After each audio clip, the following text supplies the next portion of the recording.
I'm Becca, and I could never bring myself to throw out all that steel. You see, I have a bunch of little vapor coils here, and all the steel I separated from all the rubber rings and little cotton layers inside there. What we have here is a standard little smok coil. You can see it there.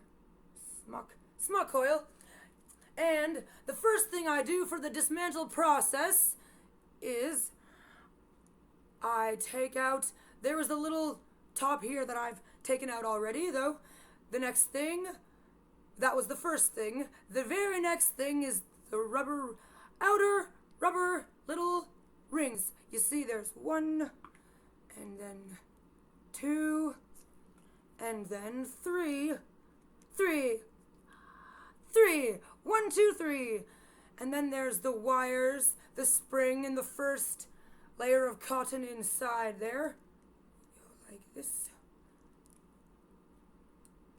Be careful to try to get the both sides of the wires instead of just pulling one out, because it can go flying, and that's just a hassle to find and throw out there. So there you go. See the little inner wire spring there, and the first layer of cotton. Throw that to the bins, and then other layer of. There's a few more little cotton layers through the center there. That now they're all out. You see through the hollow coil there. There is one more layer of cotton between the two layers of steel here. You see, I know it may look like this is only one thing, though there was one more inside it. You see this rim here. Of course, you could crush it either way. How I finish the separation of them is I just crush them, and then I have them easily divided to their bins. You can, as I was saying, clamp your pliers on the rim there, though it's simply more faster and efficient to clamp your pliers to the side of it. The side of it, just like that. Just like that. So easy as pie.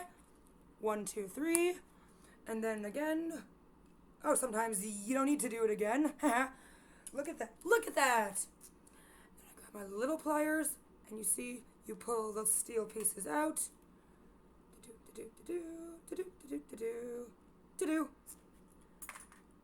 And there you go, the last layer of cotton and the fully emptied, nice, pretty, shiny, colorful steel coil. There you go. Roar!